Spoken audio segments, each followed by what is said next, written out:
So I've mentioned that this process has been difficult, a timer 20 on here. And I feel like that's been exemplified to me this week even. I did a video on Sunday and then I did 3 on Monday and was feeling all good about myself. And then yesterday, every time I went to attempt to start one, it did not work out.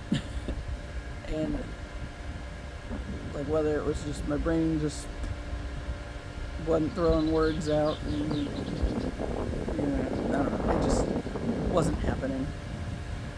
So I had several opportunities that I attempted to, and the first ones I just didn't. And then there was, in the afternoon, I pulled some cards on it, and then was kind of thinking those over. And I attempted one more after that, and like I actually started, and I had like 2 minutes in. It's like, this is crap. So I just deleted it, and then went home and didn't try again. And was, I guess, kind of thinking it over. The cards that I pulled were from this archetypes deck, and one of them was the shadow. And there was this little part that talked about, my notebook's flipping around, it's awful windy. There was this one part that had talked about consider the scientific observation that the closer an object gets to the light, the longer the shadow appears. And it kind of worked out, as a demonstration for that evening, since I took the dogs with me, and we kind of wandered around over at the school for a little bit, let them sniff new things. But since the sun was setting, of course, it showed that nicely, the lengthening of the shadows. And I think, when I finally tried to go to bed last night, there was a bunch of stuff that just hit me all at once. The next thing I know, I spent like 2 hours crying and having one of those evenings. Because even like the writing that I had done earlier didn't seem like it was panning out very usefully. I did finish my third of the twin flame journal things that I've been keeping, and started a new one. Didn't start the new one until I was in bed bawling my eyes out, and it's like, all right, let's get this out of my system. And then it's like I was finally able to process what was going on. And I've talked about how back in the fall, after I started this whole YouTube thing, there was that initial moment of feeling traumatized by the fact that I had people that actually subscribed to my channel, and just how stressed out I got at that, because I spent my whole life avoiding using my voice, even though I've always known that that's something I'm supposed to be doing. Yeah. So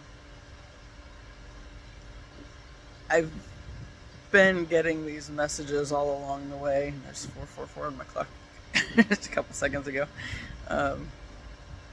about, like my dream, for one, that I've mentioned a few times, where the girl said it would take some time to gain momentum. That's like, it makes perfect sense, especially with all the other messages that I've gotten on that end, about being patient and letting it build slowly. Um, because I think I could see myself shutting down and going into hermit mode for a long time if there was too much too fast. And I feel like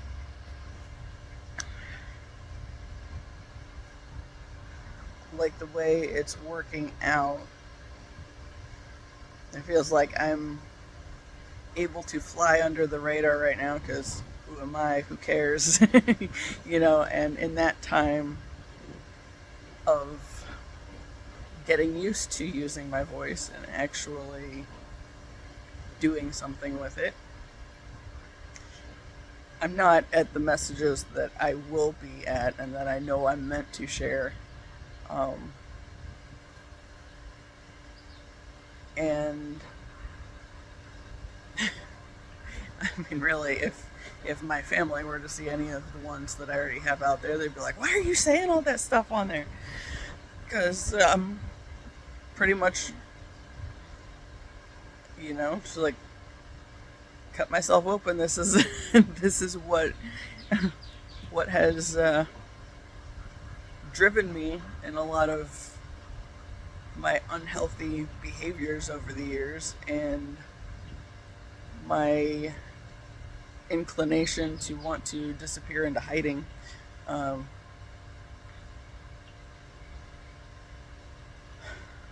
and I mean, I've spent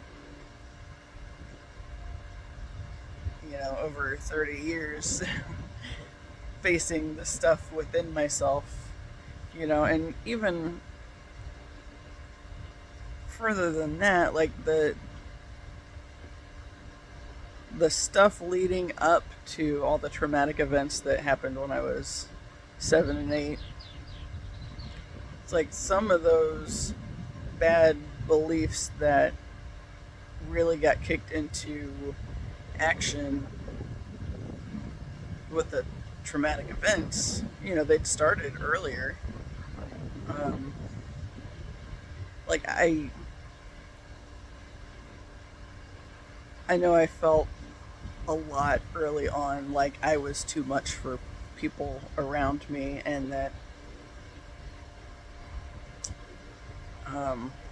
you know ev-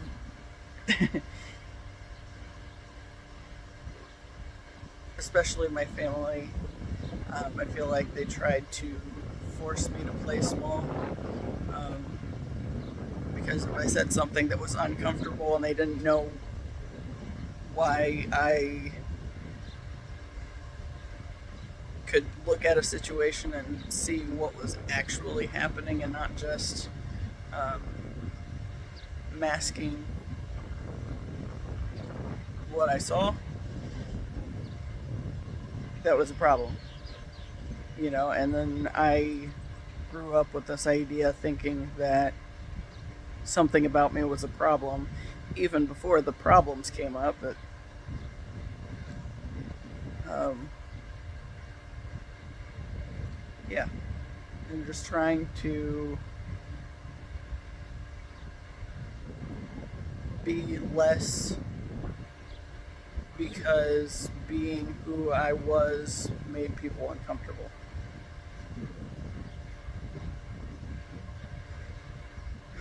And it was definitely amplified with the early traumas. Um,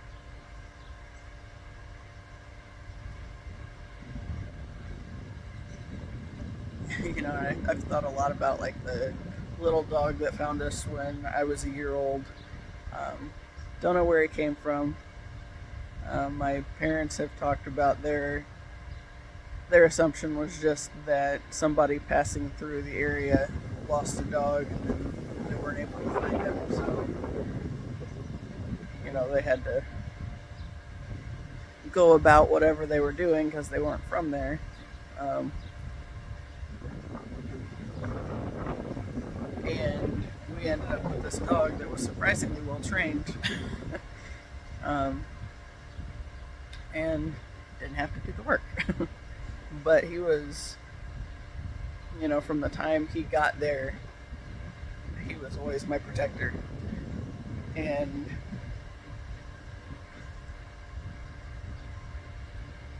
we didn't have any dogs until that one.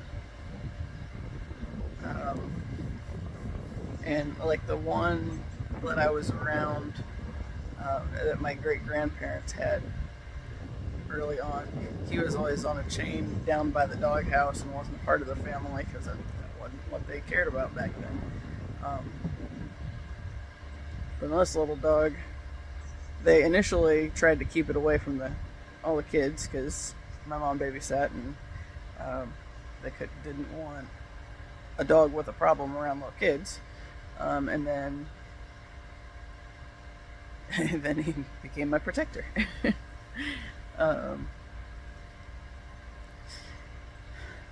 It's kind of funny thinking back on it now because he was the one that started all that, but like throughout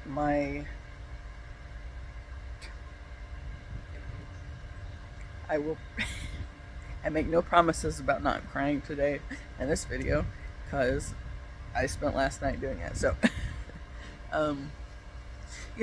after we had that one, we had to have him put down. We got this Sheltie puppy that was my dad's dream dog, and he never had one before, so that was the route we went the next time. And that one was my buddy.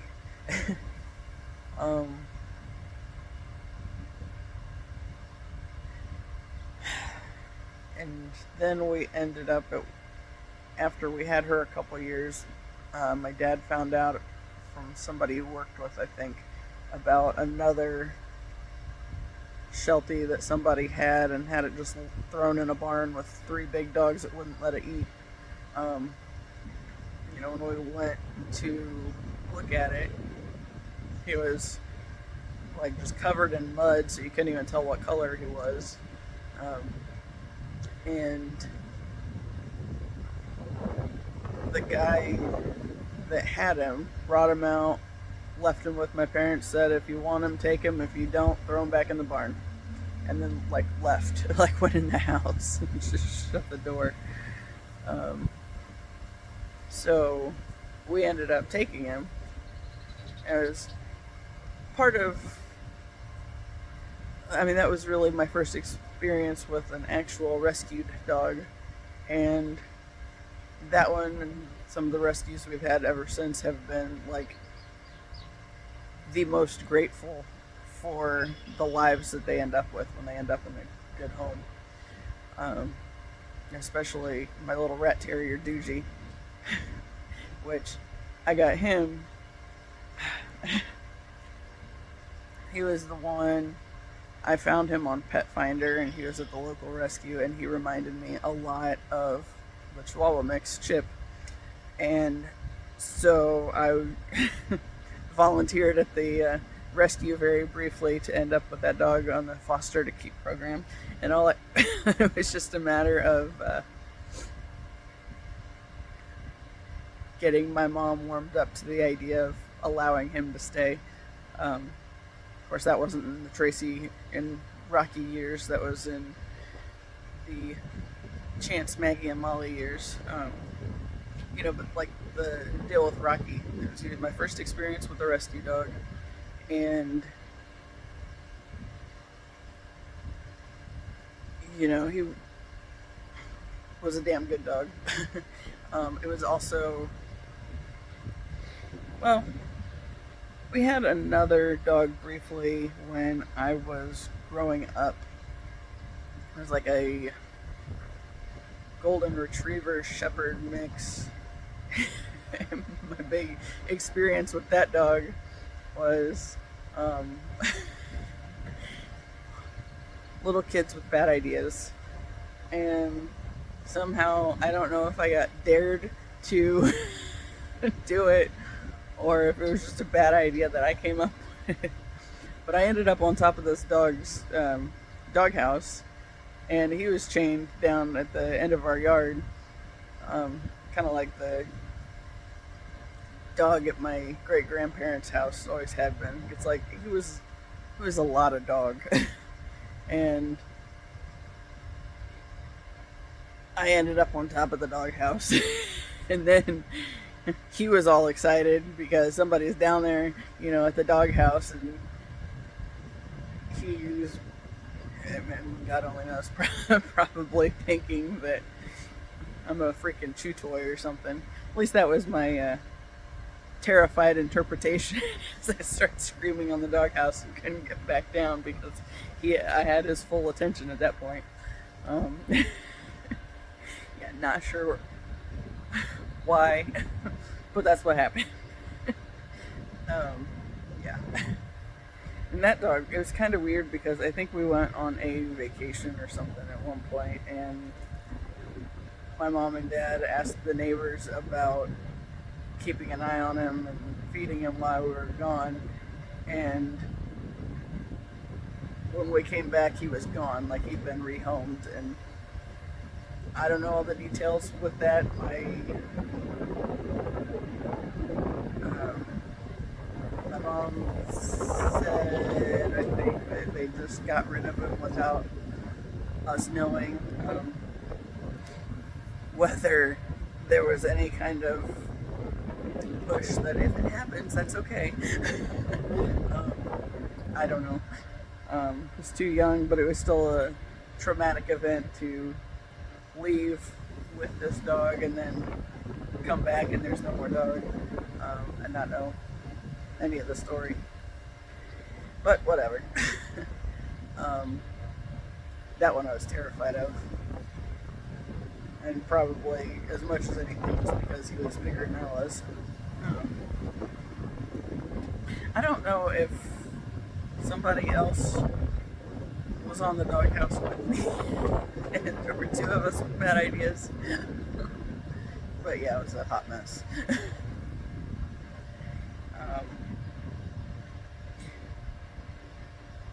Yeah, but that dog, he didn't have a real good situation because if it's not part of the family, then what's the point? Yeah.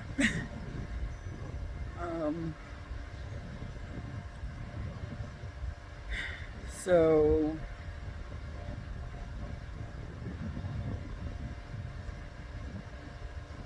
trying to piece together where I was going with this when I started versus, I don't know. I don't really ever have a plan because I start with some thoughts in my head and usually just see where it wanders from there. I talked about spirals and how that's pretty much how my mind works anyway, is it just connects different stories together. And then when I get to the ending, it's like, oh, wait, I had no idea that would go there. I feel like I do know where this eventually is going to go, and it's back into that laying out the most difficult stuff that's come up along the journey. And I've always known that was like the big part of my path. Like, I remember there was a time where a lot of the choices I made were because I didn't believe that I would get to this point of sharing it, and I was actively trying to give myself reasons to, honestly, to kill myself. I had that ongoing suicidal ideation, and I made a lot of decisions in the early years, not the earliest years, like not pre 7 to 8 year old kid trauma that happened, but after that, I decided that I hated God, and then, well, since God hated me, I hated God. And then there was a series of decisions that I actively made that was specifically because I had no intention of living, and I thought they would be the motivation I needed to follow through on the suicide attempt. And then I remember, I've talked about how it felt like I was being checked on the other side of the veil periodically. And I remember I was in high school, and my brother had started going to this little Southern Baptist church with my grandma. And then, because he was doing it, I started doing it. And my aunt and uncle moved back to Indiana from Oklahoma, somewhere in that time frame. And they started going there. And I remember at one point, as I was kind of processing through some of what was going on in my life, and the leaning toward the suicidal attempts or wanting to, and just the feeling of intense agony. I remember I was at church, and it felt like I was being checked on from the other side of the veil. And it was very much, are you okay? Are you sure you're still up for this? And I remember responding with, if even one person can benefit from my having gone through this, then it will have been worth it. And then it was just like, it was like a little peak, and then looking back on it, I feel like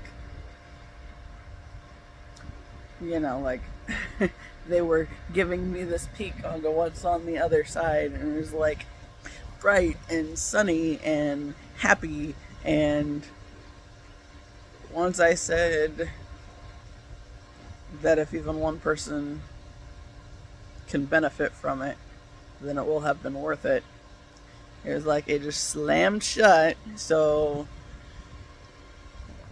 I forgot, I think, what was on the other side. And now that I've been remembering these other details, it's like I can see how there's been a lot about that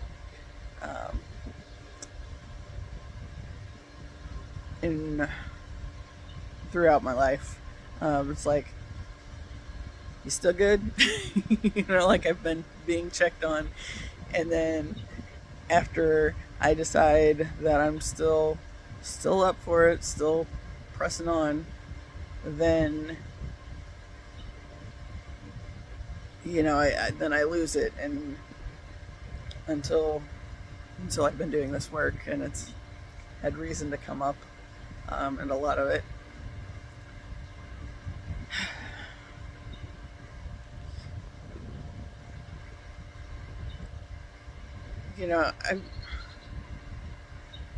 I watched this twin flame video a while back, and I think it was a Natural Mystic is the creator, and she was talking about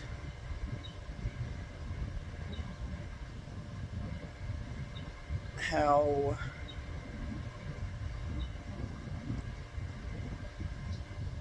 in healthy states, the divine feminine operates in the upper three chakras, and the divine masculine operates in the lower three chakras, and they meet in the heart space, heart chakra.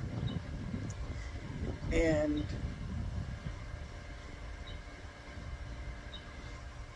she made a comment. I want to say something along the lines of, "Who knows what he's doing?"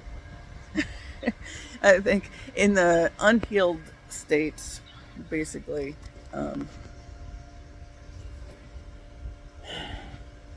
in the unhealed states, the feminine is concerned about um, safety and security, which those are lower chakra issues, and then it was kind of this idea of who knows what the masculine's doing in the unhealed state. But as I've been processing this whole journey and making the connections that I have been making, especially as I've had to do all this healing and spent a ridiculous amount of time bawling my eyes out. um, I'm realizing that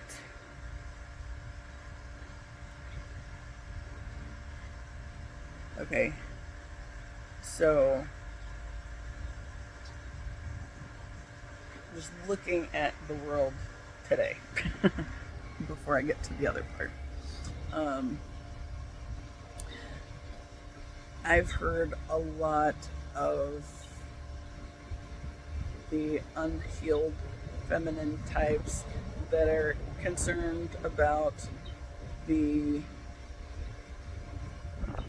safety and security and providing for the family, those issues. And they always complain about the overgrown man children that they end up married to. And, I ended up in one of those situations because it was part of the path I set for myself to understand. And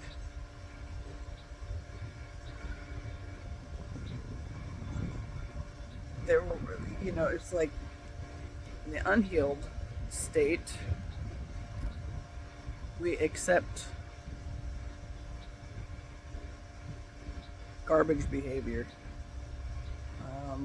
We don't know how to set boundaries or even why it's necessary. So we accept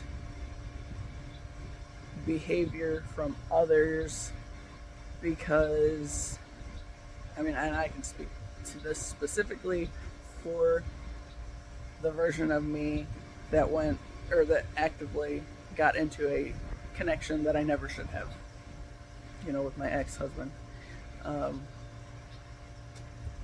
Because there was a lot of stuff I overlooked that I knew I was not okay with, just because there was this idea that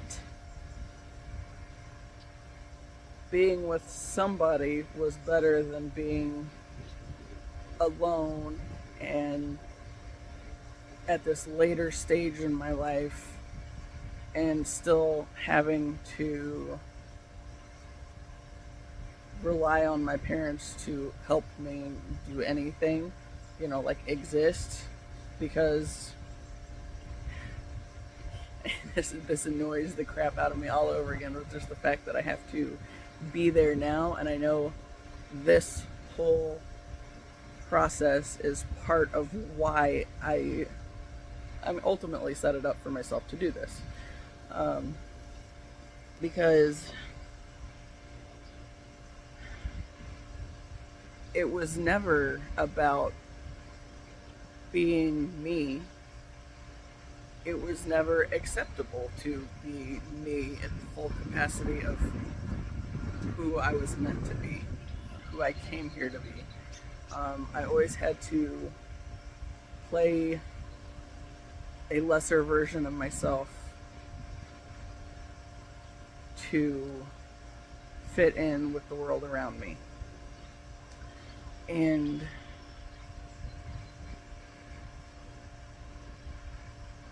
if you're playing down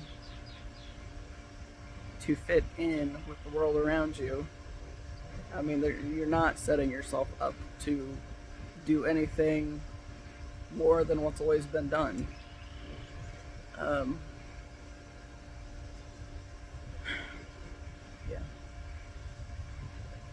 yeah, and it has annoyed me multiple times that I'm 40 years old and back in with my parents because right now I have no other option. Um, but at the same time, I recognize how choices I've made to appease my family are the reasons I never was okay with being who I truly am. Um, and if you spend all your life burying who you truly are to appease those around you, you never learn how to do anything worthwhile because you're just fitting into somebody else's mold.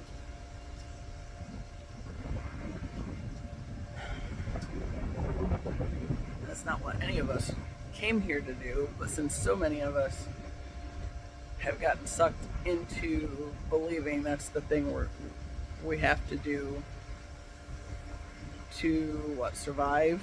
I mean, I guess that's not really, because because you do things that scare people. Let's just look at the fact that we have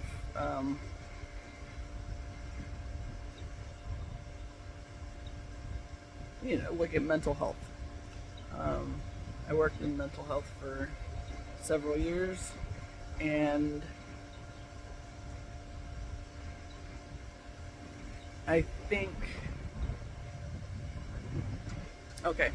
also I worked in it, but we have family history there too. So my grandma's dad died in an institution, and of course some of the family will say things like they're pretty convinced that my grandma and her mom were the reason he ended up there in the first place. It's neither here nor there, really, but it's an assumption of what was going on and all that crap. So when I was working at a group home, I worked the night shift for a while. I started off on an evening shift and it was fine. I got along great with the clients, but then it was just a lot and it wore me out to the point where I had to take a break from it for a while. So I took a few months off and tried doing something else. Then when I went back, it was at a different location because the one that I started out was not a real great area in Indianapolis. I mean, not the worst area, but still less than ideal. And then I ended up at a location in a smaller town. It was over in Shelbyville. And I loved it there. Loved the coworkers, loved the clients. It was less confusion, even though the place that I was at in Shelbyville was where clients would go when they were right out of the hospital and building or gaining skills to be able to live on their own in like an apartment or whatever. The other location had been the step beyond the group home where they're in an apartment environment and have to learn to make decisions that will help them stay out of the hospital, really. And there was a lot of back and forths, and like some of the people, they'd go from the apartment, they'd get really sick because they'd stop taking their meds, and then they'd have to go to the psych unit and be there for a little bit until they got released to go back to the group home. So that's probably part of it, is they were more regularly medicated in the group home that I ended up at when I started back. And I started on the evening shift again, and there were a lot of things I liked about that. I started back part-time because it's like, this completely wore me out the last time I did it. I didn't know if I would be able to handle it, didn't know if I wanted to handle it. But as I was part-time, I would pick up a lot of extra shifts whenever somebody wanted to call off. I was usually a go-to person because I didn't have any kids, and there was really no reason I couldn't work. And especially when it came to holidays. People want to spend Christmas with their kids. I don't have kids. And yeah, my family might want to see me, but, it was, God, how old was I then? In my mid-20s, I think, when I was down there. And, so it was no big deal. And my aunts worked in healthcare. One aunt was a nurse, and the other became an x-ray tech in the time that I was at the group home. So we were kind of trying to coordinate between healthcare schedules anyway for holidays. And we always would find a way to make it work. And yeah, and I wasn't the only person that would pick up on holidays, and I wasn't the only one there without kids. And even the people with kids, they wanted their mornings more often than not, because Santa Claus and all that fun stuff. So some of us would pick up the earlier hours, and then in the afternoon, maybe the parents might want to come in for 2 to 4 hours and have a little bit of a day anyway, or end the day at work, since they didn't work the whole day. So we made it work. But anyway,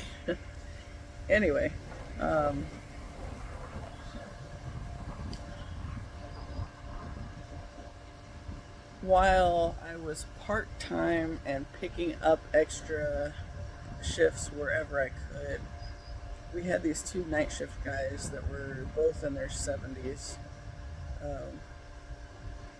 And one of them got to the point he was ready to retire and be done with it.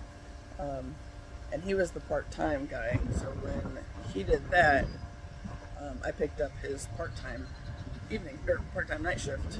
So it was nights and evenings, both on part-time, technically full-time overall, but still a couple less shifts than normal full-time. So it worked out for me. But since I went to night shift, had to face some other things. So we had this one client who was really religiously fixated and, damning everybody to hell and all that fun stuff. And my first experience with this client, first night on the job, when I was just part-time evenings, he was the person that was assigned to help in the kitchen. So we're making the meal. I don't remember what it was, But I know he was like trying to stand way closer than I was okay with. So I would the my manager's office was connected directly to the kitchen, and she had this little room where there was a door that you could shut the bottom or the bottom, or you could shut both the bottom and the top, and that was on both sides. So I went in there just because clients weren't allowed to go in the office um, without staff inviting them in. Um, and she had this box for a coffee maker that had been, it was a replacement. So I was looking at the box mainly just as a means of getting away from this dude. And he's standing in the doorway looking at me, and he randomly says, "I think I'd make a good mate." And it's like, ah! It's like, what popped into my head was like, to what? And I didn't say anything. I was just kind of like, But there was a time I used to wear pretend actual rings, but pretend engagement rings just so I could get people to leave me alone. There was a time at the Indianapolis location that started like that, and then at that location, like, this isn't working out for me. But anyway, that guy,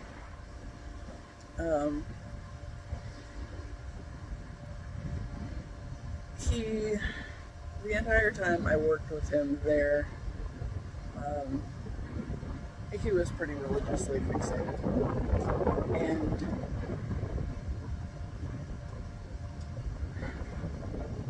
some of the stuff that he'd do and say, it's like, and at the time, I was trying to be a good little Christian church girl, blah, blah, blah. And so I wouldn't like actively go out of my way to be a jerk or anything. At least that was not my attempt or my intention in any form of the scenario. But when I started working night shift, I had to do bed checks, and it was just a matter of opening the door on the clients' rooms, making sure both of the roommates were where they were supposed to be, and nobody had just like snuck out and hightailed it somewhere else and disappeared or anything.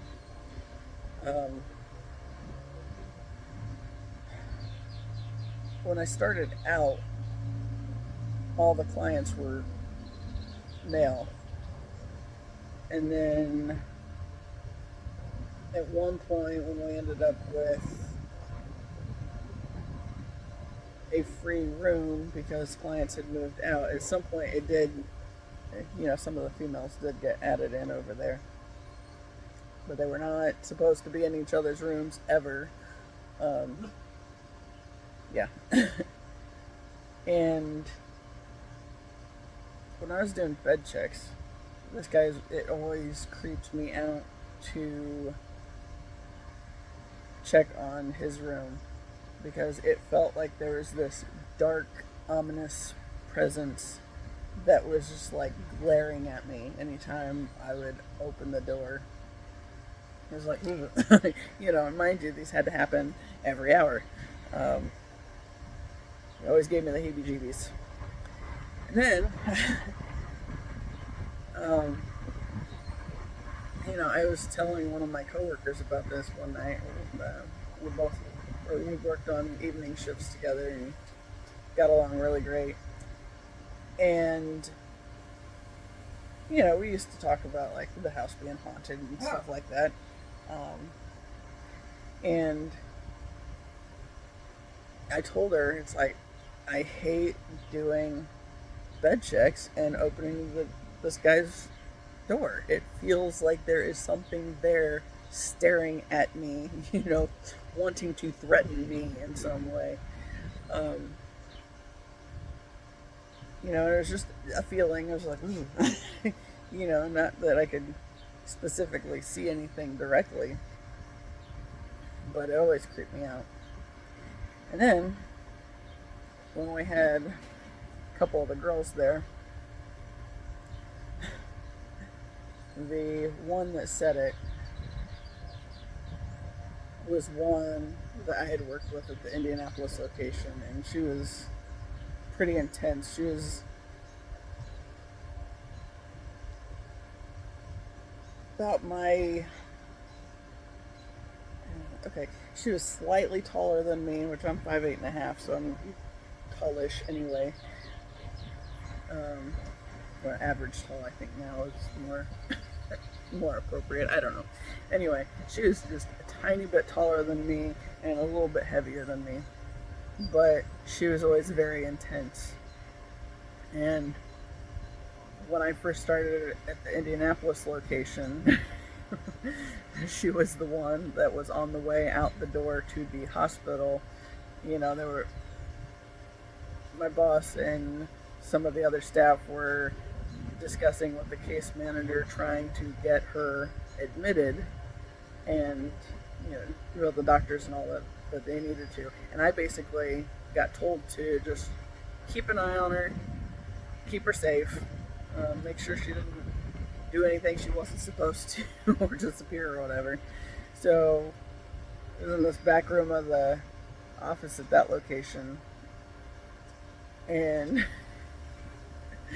at one point she was standing over me and she said, "So I guess the world's coming to an end." And she was talking about the guy that was eating her from the inside out, eating her eyeballs and all sorts of stuff. It's like, I was like, I did not know what to do with this. I have not had any training. I just got told to babysit my first few hours here. Great. But when we were at the other location, she was pretty decently balanced at that point in time. She came up to me one night and she says, "Nobody likes this guy. He has scary shadows attached to him." I was like, oh shit, now I'm seeing the same stuff the clients are seeing. So, yeah, it was a little concerning, or unnerving anyway.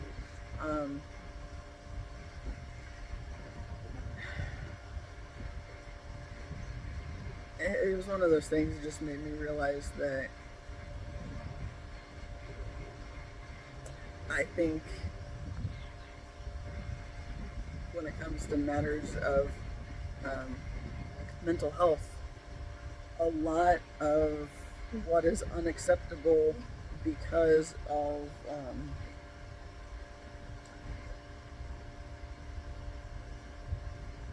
because things don't mesh well in this physical world,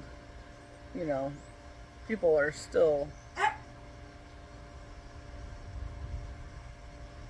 aware that there's more going on out there. I'm going to pause this real quick and let that guy in the house, because he's barking now, so I'll be right back.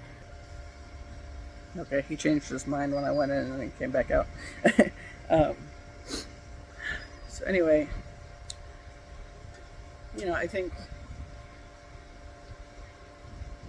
we're all, if we're honest with ourselves, we're all aware that something else is out there beyond us. And I think those who have acknowledged it, acknowledged that there are other energies, and that they see things that other people might not see, it's not that there's something wrong with them. It's more the people that want to claim there's nothing wrong with them want to claim that there's something wrong with these other people's because that's weird or scary and they can't deal with it. But if you are around somebody that has hostile, negative energy, we sense that stuff. Um, and some of us are just more honest about it than others. And those of us that have chosen to be more honest about it, you know, have other people trying to silence them because it's weird or unsafe to talk like that. But I mean, there's a lot more to it, obviously, because it's not one of those things that. I mean, when I was working there, I wanted those clients on their meds because they were easier to get along with, and you didn't have to worry about anybody attacking anybody else just for the hell of it so much. If they were medicated and just.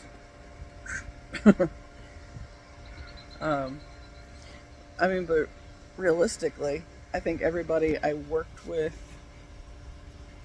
that worked in mental health had some kind of anxiety or depression or something that they were also working through. Um, and then having a family history like that, obviously, if somebody in your lineage has had experiences like, okay, God only knows what happened with my, great grandfather, the one that died at the state hospital. Because back then,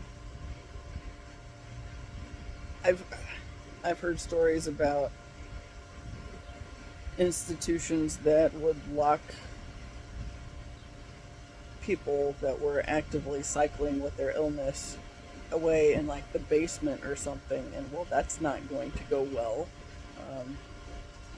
But you end up with stuff like that in your lineage. Your system remembers it in some way or another because that's something that's been passed on to you. And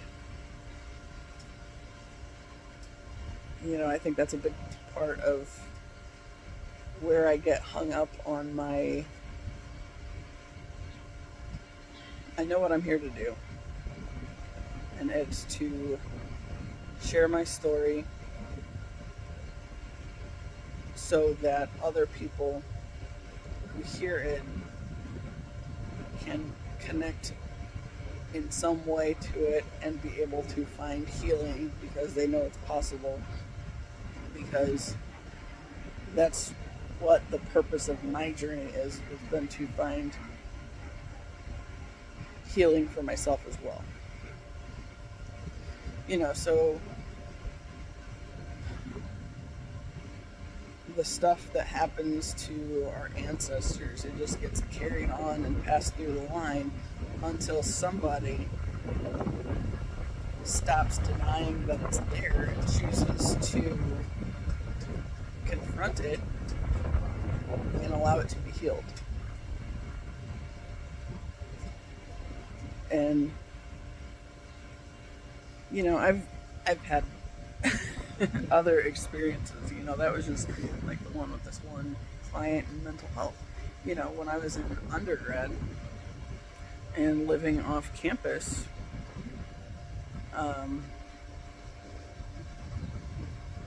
if I took any night classes, or at one point I participated, I don't know why that was so hard to say, participated in this swing society, which was a swing dancing club. When I would walk home at night by myself, I frequently felt like I had all these voices just like screaming at me, and nobody else was aware of them, so it was all in my head, and I felt all paranoid.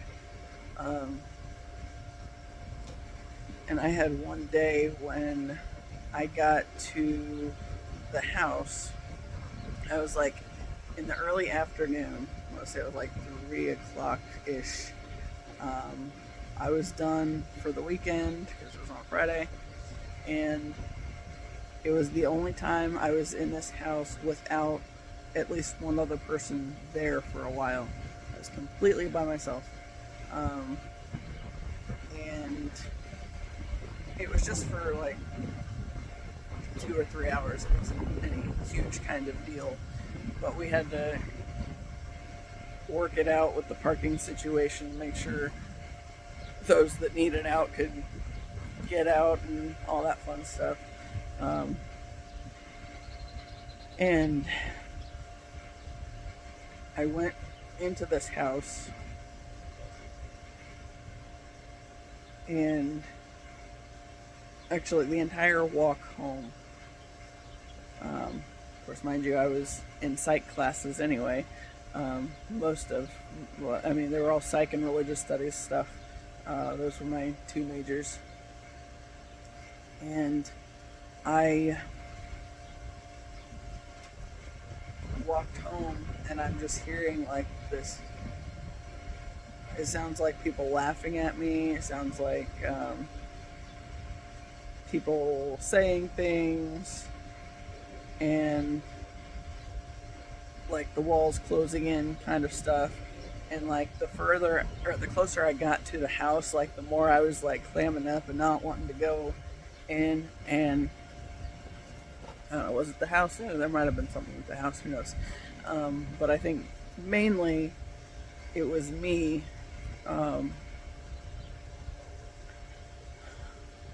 being susceptible to outside energies. And so when I go in the house, I go straight downstairs to my room and shut myself in, and it won't stop. These voices just keep going, and I ended up at one point going into the bathroom and sitting on the lid of the toilet, and I think I had a hoodie on, I had my hood up, my hands, trying not to hear, and I was just rocking back and forth and singing Sunday school songs to myself as I'm on the toilet bawling my eyes out because of the intensity of just all this energy that was hitting me really hard all at once. And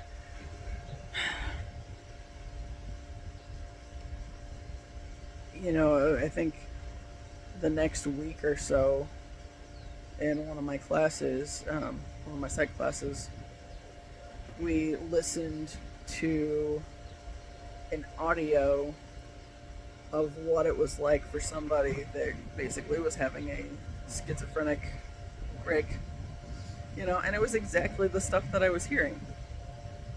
Luckily, that was not something that became a regular thing. It was something that scared the shit out of me, and I had no idea what it was or how to explain it. And so I just kind of buried it. Because if I would have started talking about it, then I probably would have ended up somewhere and on medications. And I didn't feel like that was what I was supposed to be doing at that time either. It's my life's about collecting the pieces to the puzzle and putting them together in a way that makes sense. And there was another time, because back then I was terrified of death, even though that was something that I had all the suicidal ideation and all that crap. But I was terrified of death. I mean, basically because you go to church and hear about this hell and that you could be condemned to blah blah blah if you don't trust in Jesus and choose Jesus, blah blah blah. And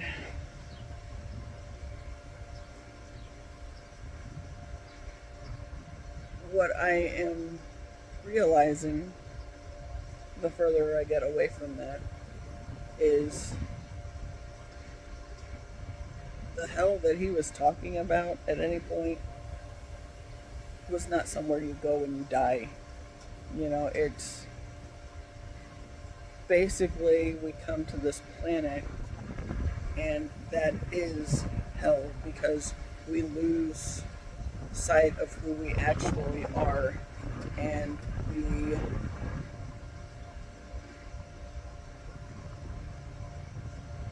start living in a way where we're diminished from what we're actually capable of, and the fact that we are all divinely connected. We are all aspects of the divine. And we're all having these experiences to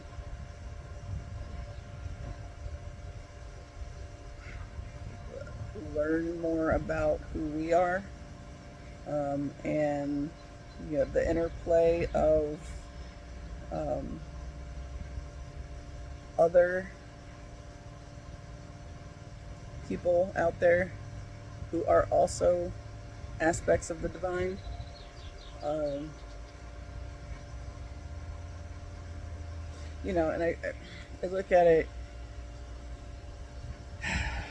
there are times I get really pissed when it comes to revisiting stuff from the church life that I once lived. And what I wanted to talk about yesterday, and then I clammed up and didn't get there, was,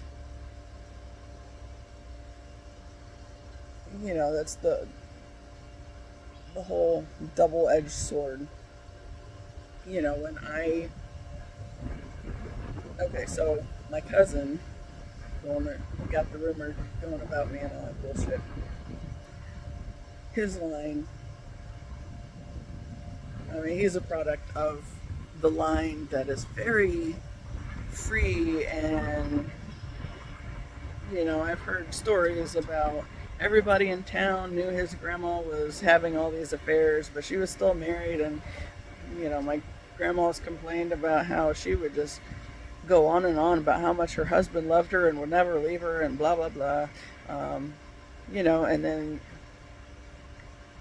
they're free with the information that they give to the younger kids, not thinking, it's not thinking that there'd be any kind of potential issue with it. But that's the line that when I was a senior in high school, my cousin's uncle committed suicide along the side of the road because he got busted trying to pick up some little kid. It was one of those, the police busted him, or he found out he'd been talking to a police officer instead of this little 14-year-old girl or whatever. And when he showed up and there's a cop instead of the kid, he went and committed suicide alongside the road, in his car. And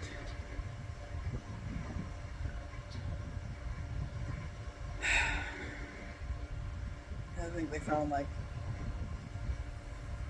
obviously had the gun on him, but there's duct tape and rope in the trunk and that kind of shit. And on the one end, obviously, if you're not cautious with what information you're freely giving to the world, then yeah, shit happens. And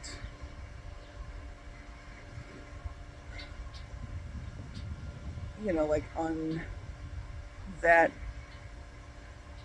there are different stories from that line that I can see is just a negative fallout for the way they've been blasé about it. But it's a double-edged sword because my family's been on the other end where you don't talk about it and you're like hypersensitive and prudish and stuff. And I'm the result of a line that if you don't talk about it, nothing's really going on. And that hasn't worked out real well for me. Um, my mom was under the impression that this thing my cousin said was a one time thing and it never affected me again after that. But in reality, that chased me around my entire grade school career and then showed back up for me when I was in my 30s. And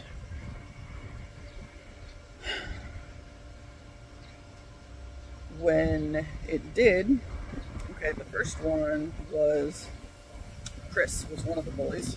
Mom used to babysit him. And it was at his mom's visitation, or maybe the funeral, I don't know. Anyway, we went up there. I only went up there for his sister. Yeah, because I didn't give a shit about that dude. I loved his mom. She was awesome. But he was just one of those that proved that just because the parent is awesome doesn't mean the child's going to be worth a shit. He was a dick. And I hated him a lot in those early years. Even though at the same time, I think, not him per se, I hated the fact that what he was doing was so dead set on hurting me when I didn't do anything to him. And I didn't understand why he was so okay with treating me like shit in spite of that.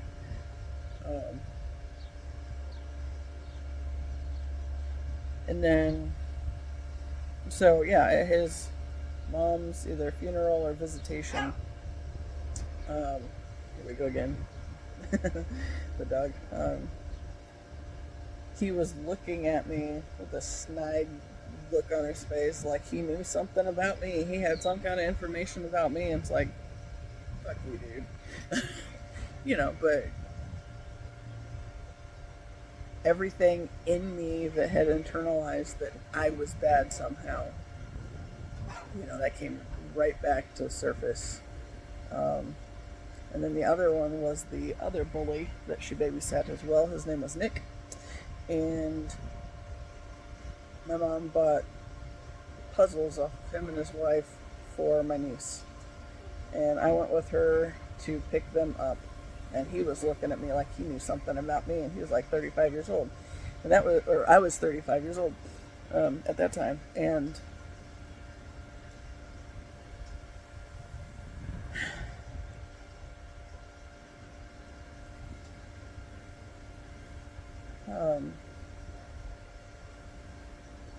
that was around the time that my friend Tyler passed away. And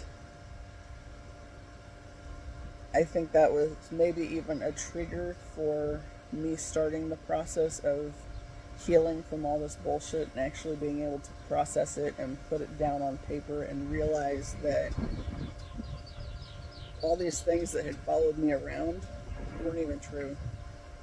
Because I just accepted that I must have done something wrong because, my own mom made me feel this overwhelming sense of guilt and shame in the moment that it happened, just because she thought that was something to keep me from doing that stuff ever again. There was this great big, boys can get you pregnant. When I told her about it, about how that whole thing had followed me around my entire grade school career. You know, at first she didn't want to believe that that was something that had happened, and it was. Now, what was this that he did? And it's like, okay, I'll tell you because I'll be blunt about it now because it pisses me off that I had to live my entire life thinking that there was something wrong with me because, yeah, it goes back to that whole the crude lineage, and just because you don't want to talk about stuff or you try to womp it down with guilt and shame does not mean it's not happening, you know. And my whole life has been dealing with the consequences of stuff that was basically imposed on me because I didn't have a choice in the matter. I didn't have any kind of say so. I didn't know what anything was, and nobody bothered telling me what anything was, so it was just something that affected me in very painful ways. But on that double-edged sword end of things, you know, I was the one that got the blade basically because of all this stuff that had been denied and trying not to allow it to exist. You know, I was the fallout. I was the one that had to suffer. And not that others didn't suffer, but I think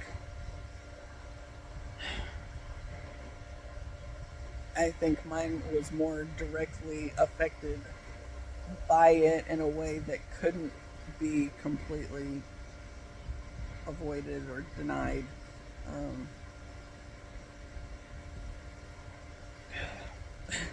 Yeah, and this ain't even all of it, kids. There's a whole lot more. And, you know, that's one of those things I was thinking about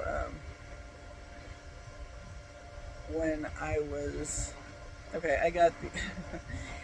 I ordered these two new Oracle card decks from a house. And when I had them in the cart and then looked at the price on them, like, together, I bought them because, honestly, because those two things in the cart came to $28.88. And I was like, oh, that's relevant. And I knew the one that I wanted to have, definitely, and the other one I'd had on my wish list for a while. And it's not exactly what I thought it would be, but it's still good. But anyway, when it came yesterday, and the order number was like 11212222. Now, mind you, I see a lot of 4 2s. That's a pretty common thing these days. But that was another one that's like, ooh, I was meant to have these. And then I always go through and I touch every card and I separate them so they're not in numerical order any longer, and then I shuffle them like 10 times, you know, so it's good in my energy that's connected to this and not whoever else might have touched it along the way. And then I shuffled a little bit and pulled a card from each of them, and the one that I got from, I think it's called Secrets of the Ancestors. It was like the Father of Air reversed, and I should have looked at it before I started this video. What it talked about was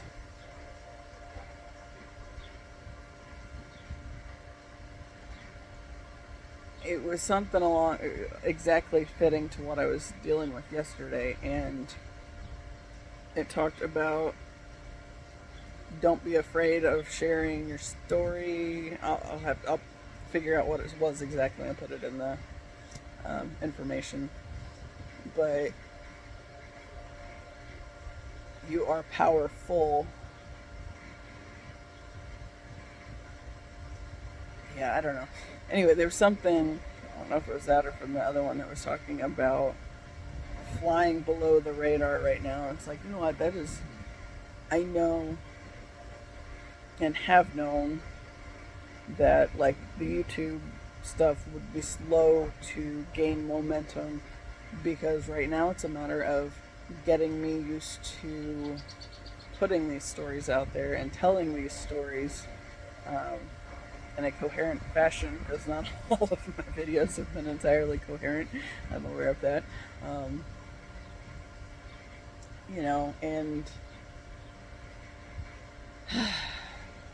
actually, I will say they've been a lot more coherent than I've expected them at times. Like, I'll finish a video and then it's like, did any of that make sense? And then I'll go watch it later and it's like, oh yeah, that makes perfect sense. I was like, oh, okay, relief. You know, so this is meant to be under the radar while I'm gaining my footing, I guess, and making sense of what I am supposed to be doing with it. Because I know with the journey I've had, like, I can actively see how these various aspects of it have been to develop my strength, you know, and I've been hearing that voice that's been there telling me, use your voice, speak up, speak your truth, for my entire life. And back in the early years, the big problem was that I didn't know who I was. I didn't know what my truth was. This whole process has been to bring me back to the core of who I am. And, you know, I've made some shitty decisions. And I will go into those somewhere along the line, just not today. But like when I was actively living from a space of, well, if this happened and it ended up being this big traumatic thing, you know, take it the other way and try to, okay, this one I might as well. So there was the whole lot of guilt and shame around this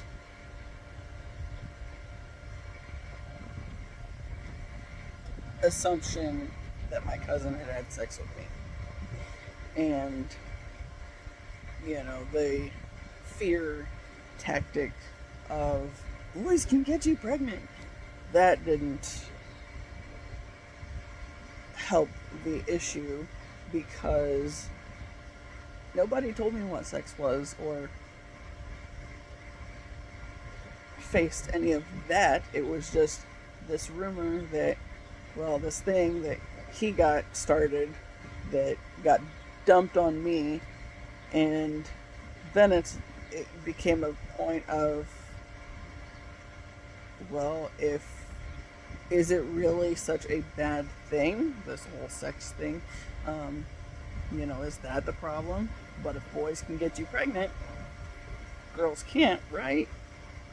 So, yeah, then there was the whole, hooking up with the girl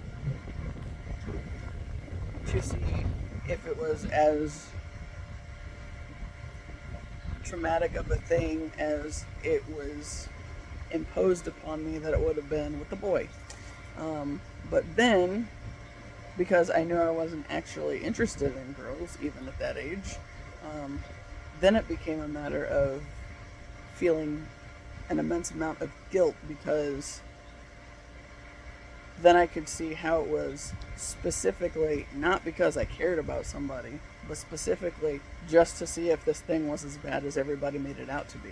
But then you amplify it with how much the church has wanted to say that homosexuality is bad, and this great big horrible sin, and you know, all the shame that came up from that aspect of this thing, which really the whole reason that thing was traumatic for me was because I realized that I had made a decision that potentially hurt somebody else because I was just trying to gain the information. Was this really as bad of a thing as everybody was making it out to be?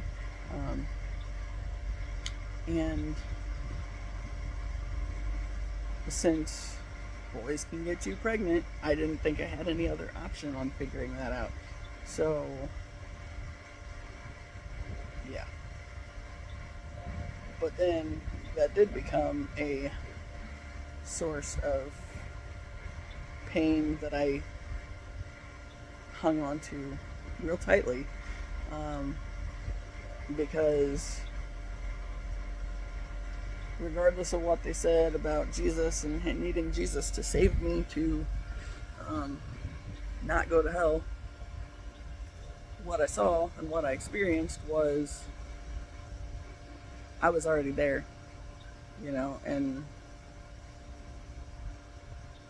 I didn't understand it necessarily at the time. I understand it now, that that's, hell's not somewhere you go when you die. It's this existence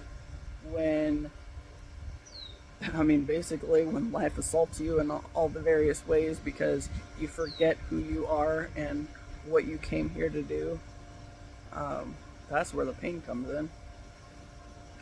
And, the whole Jesus story, when I was in seminary and we were talking about it, and then we were talking about like stories that, okay, let's go with the part where the Jesus story wasn't even written down until like 100 years after his death. Oh, could anything have changed? Probably. And my bet is the people that we're putting the books together because we need this information in one spot so people can't change it along the way. Honestly, what I have seen, especially since I left my ex, is that the people that put the stories in the books, there's a lot of stuff that's not been exactly 100% what happened, because first off, how can you know exactly what happened if nobody was there? Okay, if the people that were writing it down weren't necessarily the ones that were there to begin with, and we pick and choose which versions of the stories people actually get to hear, take the other ones out, throw them away, and we turn this Jesus figure from somebody who came to show the rest of us that it is possible to heal and to discover who you really are at the absolute core. We take all that away, and then we basically create a system that does nothing more than create a bunch more Pharisees that are all relying on somebody else to come save them, and they can't do it on their own, but they're also going to make things worse for those who are actively trying to grow and change and get back to who they are. And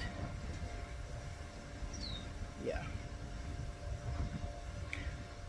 So, for what it's worth, these parts of the messages will probably always be toward the end and somewhat buried in the story, because at this point, yes, I'm putting them out there, but it is to a certain degree about flying under the radar, because right now, who am I? Some girl that started a YouTube channel all because of this twin flame story that she started getting into and believes immensely um, that has kept her moving forward on it. And I know that I think I was, when I was talking earlier about the natural mystic video and making the connections about, well, if we're if the feminines and the masculines operate on the opposite end of what they're supposed to, like the healthy feminine operates in the upper three chakras, which is throat, third eye, and crown, and the healthy masculine operates from the root, sacral, and solar plexus, and they meet in the heart space. What are they doing when they're in the unhealthy state? Well, the unhealthy feminine is, I've spent a lot of time trying to, well, I spent a lot of time not feeling safe within my own self. But as I have come to realize that, okay, there's another video she did that talked about the masculine container and how the divine feminine will not be without her container. And initially, when I heard that, I was thinking that, well, if her masculine isn't the one stepping up, then maybe somebody else fits into that role. But what I have since discovered that actually means is, it's about me finding balance within myself. So I had to come to terms with the fact that there is a piece of me that is my divine masculine that has always been with me. And that's why when I first came into some kind of contact with him in the physical world, then he started popping up into my head at just random times. I've written about it before. I don't know if I've talked about it on here, but there were, for the longest time, one of the only things I did was take my niece to school and then go to the gas station with my mom and my aunt for our daily beverage habit, and then we'd go over to my grandparents' house, and then occasionally we would go to the store. But I started having these scenarios pop into my head where I would randomly meet this guy at the gas station. We'd bump into each other at the gas station. It's I got to a point where it's why is it always the gas station? It's oh, well, I'm not doing anything, that's why. So at that point, that was the only realistic opportunity that there might have been. And I've always wanted magic, but I never really believed in magic because I've always been afraid to. Because my life has kicked me while I was down, most of it. And then I started realizing, once I was able to come to union with the masculine aspects of myself within myself, then I started realizing that he's been with me all along.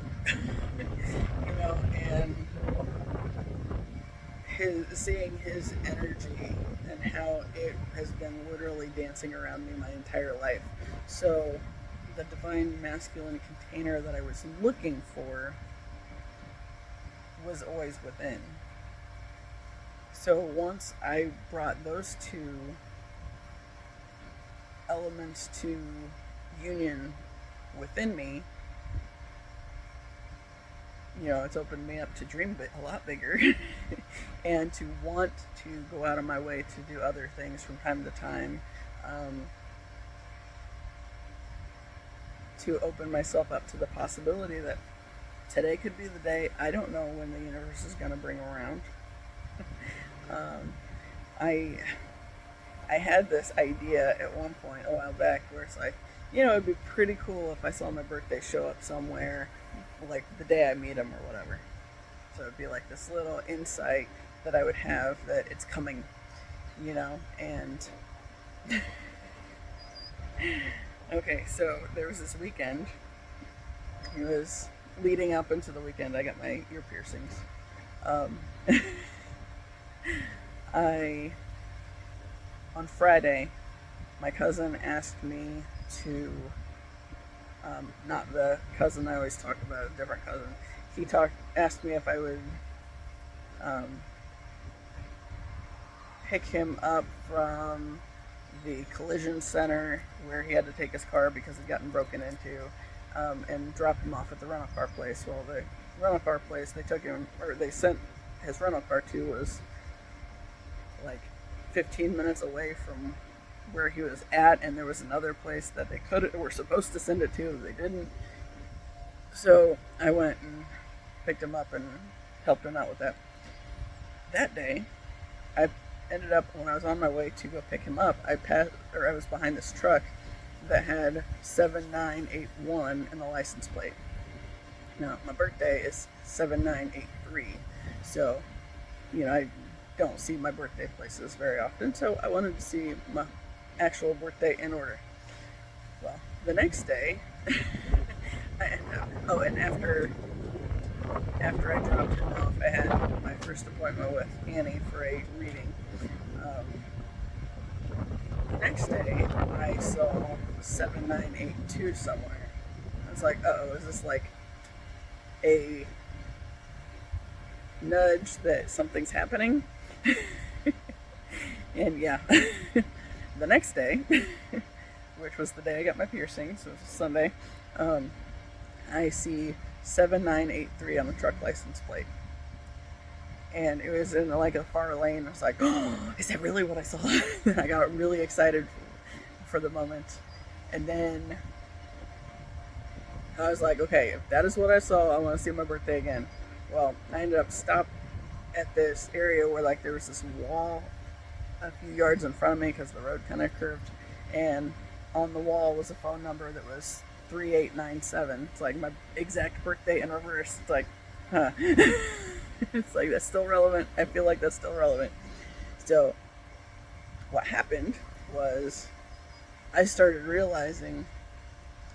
feeling like all this overwhelming anxiety, and I don't think I can't meet this guy, and blah blah blah, and just realizing that there was all this anxiety going into it. And then I got to a point, it's like, I can't know anything about whatever we're going to happen into one another's lives. Like, I just can't, because I don't want to stress out the entire day going into it and have a meltdown and like cause it to not happen because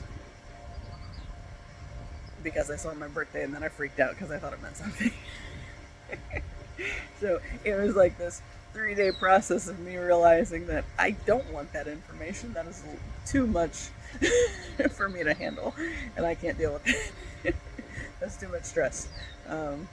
So then, you know what, universe, take it, and if I see my birthday, great. Who cares? I've seen it other places. I had like, at one point I had this stuff in my cart on Amazon. Like, I'll go on there and just like put stuff I want to remember in there until I end up somewhere and it's like, oh, there was something I wanted, and it's like, oh yeah, here it is in my cart. And so one day, like, the stuff that I had in there came into 7983. It's like, yeah, there's my birthday. Okay. You know, so now it's just like a little nudge from the universe. Hey, something could happen, you know, and that's kind of how I try to live anyways. Today could be the day, you know, and currently I have to work through the part where it's followed with, maybe it's not really likely, you know, because there's still that, but anyway, yeah, but so the divine masculine container has been in me, and then what I realized because of that is, since unhealed masculines are operating from somewhere in the um, higher chakras and not really cognizant of it, really. So I've realized he's been like dancing around me my entire life, his energy. And I had that dream a while back where I, we both were crawling on these mats and ended up, our paths met up and we're like crawling behind all these people, like we're trying to stay out of view. And then as soon as we meet, then we like jump up and it doesn't matter who's around anymore and we take off on this mission. And I was like, why does it seem like he knows more about the mission than I do? Like, that was just one of the things that was, I just said that he seems like he knows more about the mission. And what I'm realizing is that's because he's been connected to me all along. And, like when I was not feeling safe within myself because my entire life was safe. I had this night where my evening where I ended up in the bathroom and it felt like there was this hand there that lifted my chin and made me make eye contact with myself in the mirror, and I realized I hadn't done that in I don't know how long. Every time I had gone to a mirror, it was basically tearing myself apart, and this is wrong with you, this is ugly, this is blah blah blah. And in that moment, as I was just having this massive meltdown because I couldn't even kill myself, right? Because I was too afraid of physical pain from like if I tried a knife or whatever, and then I was afraid that if I used pills, they would find me before anything happened, and then I get stuck with all this other drama that came up because of that. And there's this invisible hand there that made me look myself in the eyes in the mirror and said, "You're far more beautiful than you will ever know." And that's obviously stuck with me, and that was, I think I was 14, 15, that night that it happened. And now I'm seeing that, he's been, like, his energy has been right there with me the entire time, and that's probably why the unhealed masculines are just off wherever, and I think that was kind of how the natural mystic creator made it come across was who knows what they're doing there. And it's like, oh, this is what he was doing there. That makes perfect sense, actually. Bringing me around to when I got to this point on my healing journey that it would make sense. And I think I've seen the number that I'm pretty confident is his birthday. And I have seen that pop up like almost every single time it's hit on the clock, and that's been a few times because it's like minute to seconds. There it is again. Yeah. Anyway, so that's the longest video yet. Probably won't be the longest that I ever put out there. And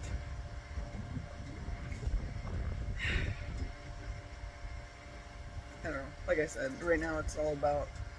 Right now I'm flying below the radar because it's not time for my message to make it to all the places it will go when the time's right. Right now it's me gaining my momentum on realizing I can do it. And then somewhere in the healing journey process, throwing in my messages along the way as I've made more sense of them, along the way. And then one of these days, there will be no stopping it, and then it'll just be like, oh, ha, you didn't know where I was coming from. Here I am. But so, as always, I appreciate you, whether you made it this far or not. And until the next time, see y'all later.